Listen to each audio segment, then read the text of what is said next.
Holidays-nale, அது நம்ம GT Holidays தான். GT Holidays, South India's #1 travel brand.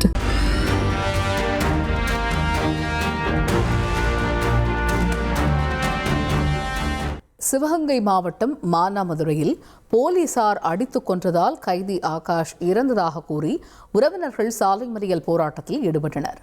அவரது வழக்கு சிபிசிஐடிக்கு மாற்றப்பட்டுள்ளது. இது பற்றி விவரிக்க இணைகிறார் எமது செய்தியாளர் Sivakumar. Over to you, Sivakumar. Sivaganga மாவட்டம் மானாமதுரை சியோன் நகரில் கடந்த 6ஆம் தேதி அதிகாலையில் பைக்கில் வந்த இருவர் நடந்து சென்ற இருவரை வாளால் கடுமையாக தாக்கியதில் இருவர் படுகாயம் அடைந்தனர். இந்த காட்சிகள் சிசிடிவியில் பதிவாகி மானாமதுரையில் மிகுந்த பரபரப்பை ஏற்படுத்தியது. இந்த சிசிடிவி காட்சிகளை அடிப்படையாக கொண்டு குற்றவாளிகளை மானாமதுரை போலீசார் தேடி வந்தனர். இதில் மானாமதுரை கிருஷ்ணராஜபுரத்தை சேர்ந்த ஆகாஷ் மற்றும் குணா இருவரை மானாமதுரை போலீசார் கைது செய்தனர். கைது செய்யும் போது ஆகாஷ் என்பவர் தப்பி செல்ல முயன்றதாக கூறப்படுகிறது. அப்போது கீழே விழுந்து காயமடைந்தார். சிவகங்கை அரசு மருத்துவம் கல்லூரியில் அனுமதிக்கப்பட்டார். மேல் சிகிச்சைக்காக மதுரையில் உள்ள ராஜாஜி மருத்துவமனையில் அனுமதிக்கப்பட்ட சூழ்நிலையில் கடந்த 7ஆம் தேதி நள்ளிரவில் மூச்சு திணறல் ஏற்பட்டு உயிரிழந்ததாக கூறப்படுகிறது. இந்த நிலையில இவர்கள், அதாவது உயிரிழந்த ஆகாஷின் பெற்றோருக்கு நேற்று காலை தகவல் தெரிவிக்கப்பட்டது.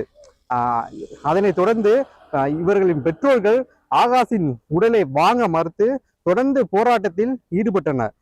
போலீசார் தாக்கியதால் தான் ஆகாஷ் உயிரிழந்தார் என கூறி நேற்று காலை மதுரை டு ராமேஸ்வரம் செல்லும் தேசிய நெடுஞ்சாலையில் ஆகாஷின் உறவினர்கள் மற்றும் பல்வேறு அமைப்புகளைச் சேர்ந்த பொதுமக்கள் நேற்று காலை சரியாக காலை 10 மணியில் இருந்து இந்த சாலையில் தொடர்ந்து மறியல் போராட்டத்தில் ஈடுபட்டு வருகின்றனர். இதனால் மானாமதுரையில் மிகுந்த பரபரப்பான சூழ்நிலையில் நிலவி வருகிறது. போராட்டத்தால் போக்குவரத்து முற்றிலும் பாதிக்கப்பட்டுள்ளது.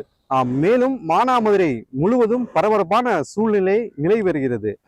இவர்களை முக்கியமான கோரிக்கையாக இந்த தாக்குதலில் உயிரிழந்த தொடர்புடைய போலீசாரை கைது செய்ய வேண்டும். மேலும் தமிழக அரசு இழப்பீடாக 50 லட்சம் வழங்க வேண்டும் என்ற கோரிக்கைகளை வலியுறுத்தி தொடர்ந்து 2 நாளாக இந்த 4 வழிச்சாலையில் போராட்டம் நடத்தி வந்து கொண்டிருக்கின்றனர். போராட்டம் தொடர்ந்து 2 நாளாக நடந்து வரும் சூழ்நிலையில் இந்த வழக்கு தற்போது சிபிசிஐடிக்கு மாற்றப்பட்டுள்ளது. இந்த பரபரப்பான சூழ்நிலையில் உயிரிழந்த ஆகாஷின் தந்தை மதுரை உயர்நீதிமன்றத்தில் ஒரு மனு தாக்கல் செய்துள்ளார். அதில் போலீசார் தாக்கி அவருடைய மகன் ஆகாஷ் உயிரிழந்ததாகவும் இந்த தாக்குதலில் தொடர்புடைய போலீசாரை கைது செய்ய வேண்டும், மேலும் இழப்பீடாக ரூபாய் 50 லட்சம் வழங்க வேண்டும் என கூறி மனு தாக்கல் செய்துள்ளார். இந்த மனுவானது பிற்பகலுக்கு விசாரணைக்கு வர உள்ளது.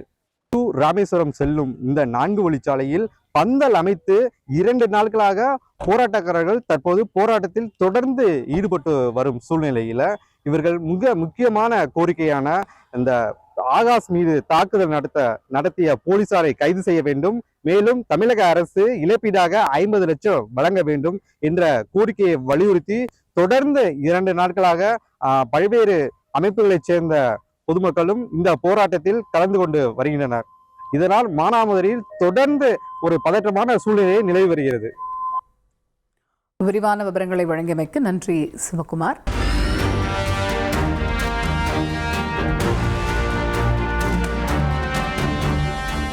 Holidays-nale, அது நம்ம GT Holidays தான்.